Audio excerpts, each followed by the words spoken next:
Okay, yan. Good day mga Kalipipay. Ngayong araw, tuturuan kayo magbuo ng ating F-frame buffet cabinet. Bago tayo mag-start, papakita ko muna sa inyo yung ating mga parts. Ito yung left and right side panel natin. Ayan. Then, ito naman yung mga back panel natin. 4 pieces na back panel. 1, 2, 3, 4. Then, ito yung top cover natin. Sealed pa siya ng plastic.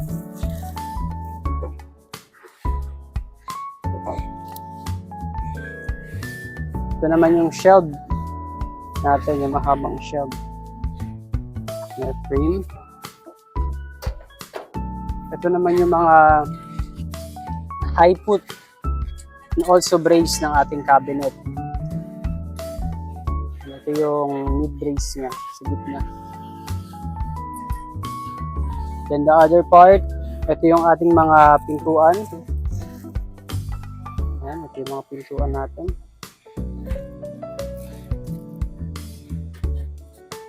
Tapos yung bottom panel natin or bottom cover. Ayan.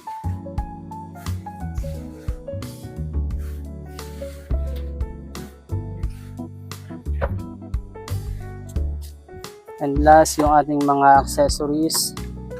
Dito may numbering na rin siya. Yung tamang pagkakasunod-sunod hindi sa loob ng module or manual ng ating cabinet.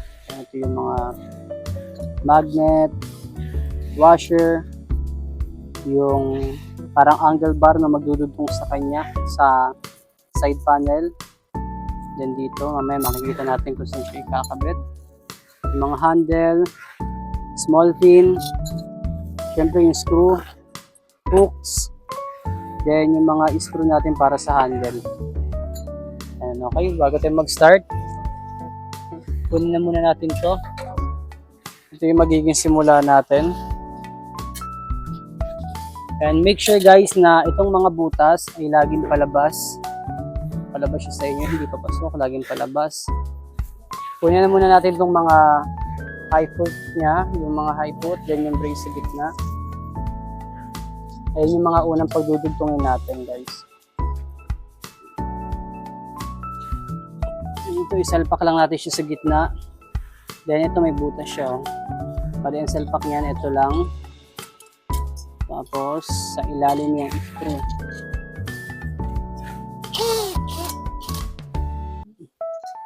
Tapos ito naman, sa kabilang side, tayo mag-i-screw.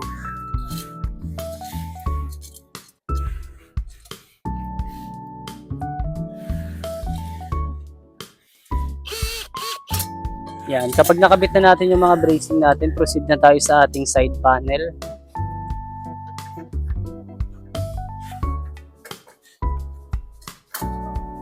Sa kabilang side.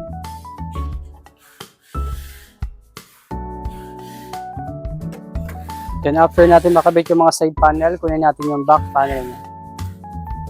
Sa back panel guys, meron siyang gawi. Kapag may mga gantong slot, yan, kabilaan, dito siya sa gitna. Or kung susundin nyo yung manual, makikita nyo naman yung mga numbering by letter ng tamang pagkakasunod niya. Yan, ito number 2. Hanapin natin yung number 1. 3, 1. Pag number 1, always start to right side. Bali, ang pagpasok po, dapat nasa loob yung number. Then makikita nyo yung i-screwhan. Meron dalawa dito sa ilalim. Tapos, dalawa rin dito sa may ating likuran.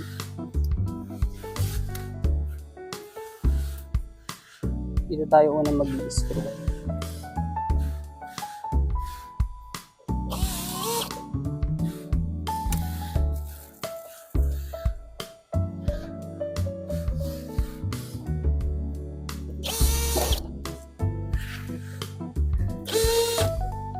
Alright. Kunin natin yung number 2. Yan, ang purpose ng slot, yan, para dito siya. Tapos idugtong muna natin to.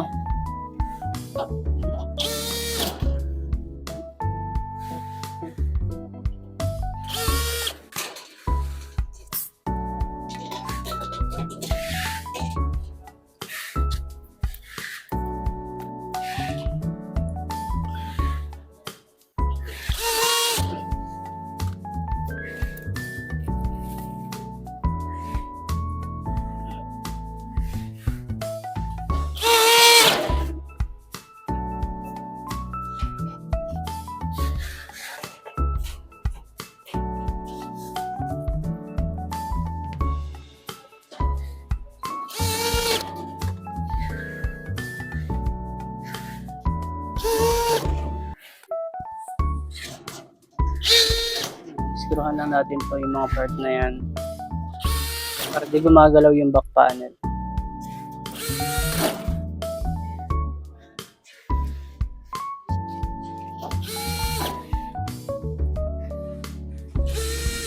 Kung wala kayong mga cordless or power tools, pwede naman screwdriver lang. Then after natin makabit yan, ang next natin ikakabit itong ating top cover.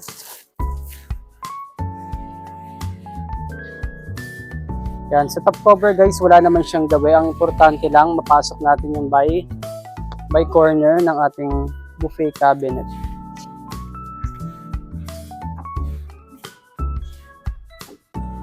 Yan. Tutong natin siya rito.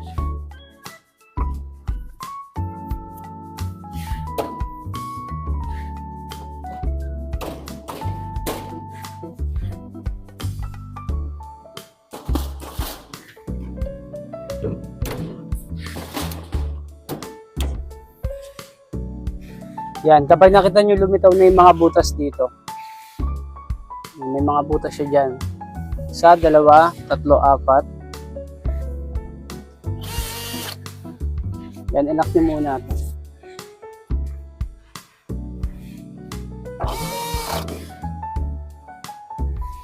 Meron pa tayong i-screwhan yan sa may bandang likuran.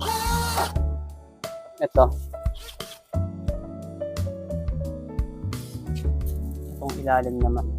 Yung magdudugtong sa kanya sa top cover at back panel.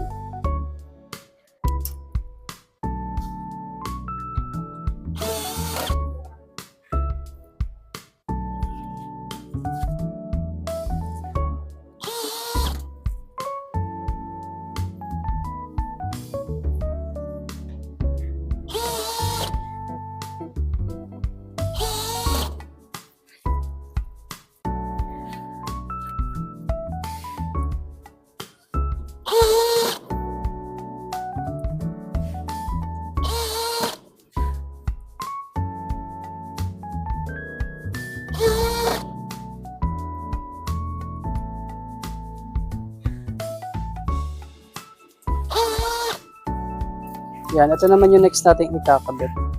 Bali dito siya sa ilalim para magdugtong yung side panel pati itong high foot natin sa kanya.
After natin makabit yung mga angle bar ng ating footing, ang next natin ikakabit ang ating bottom cover.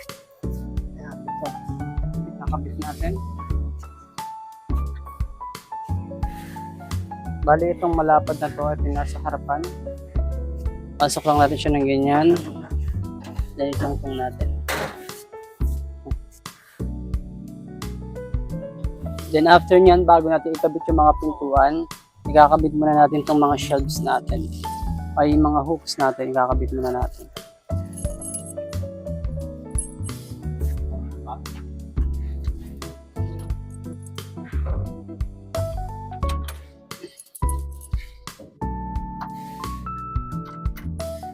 Bali, pasupit lang siya.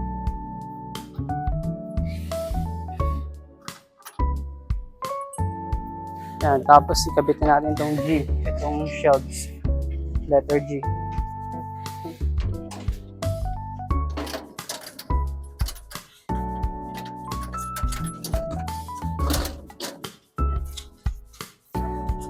And after nyan, pwede na tayo magkabit ng ating pintuan. Yan, pasok lang natin ito rito. Salpak dyan. Ito pa. Dito. Isa pa ulit. Dito.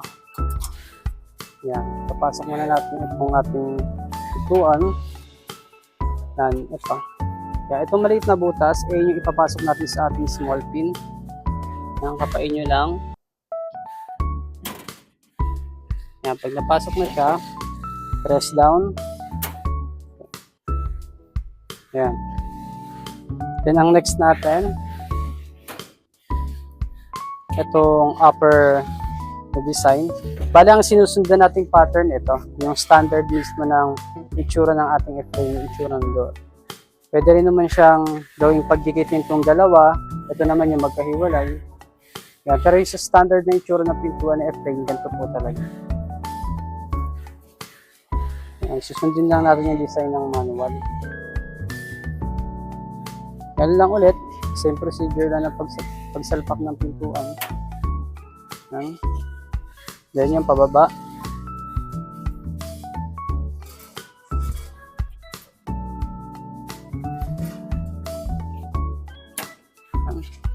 Then last, hindi na natin isalpak yung shag sa loob bago yung mga pinto kasi mahihirapan na tayong isalpak yung shag kapag nauna po yung mga pinto.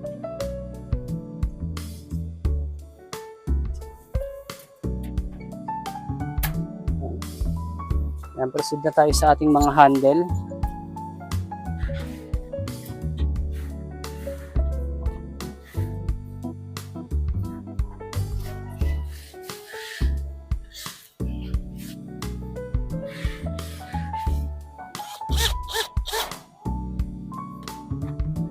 Ayan, yan lang ulit. Pasok ng washer. Tapos kapain yung butas.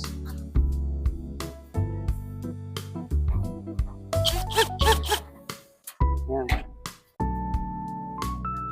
Ayan, pasok.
Yan.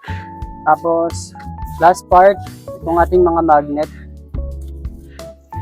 Ito mga magnet natin, lagyan na natin. Ito siya sa butas.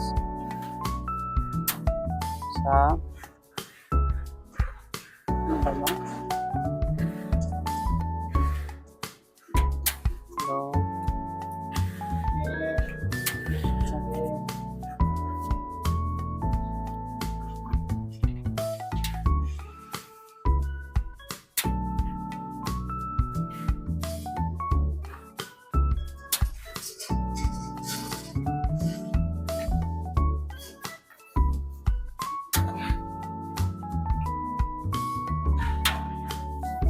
Yan. Tapos, kung gusto nyong i-wall mount or i-attach nyo sa pader, pwede naman kasi meron na po siyang kasamang mga screw, then washer. Yan, meron din siya nakaabang ng mga butas dun sa loob, tig-isa. Kung gusto nyong nakafix lang siya sa may pader, pwede. Sama po siya sa loob ng box. Yan, ganun lang kadali buhin yung ating frame, 2-way cabinet.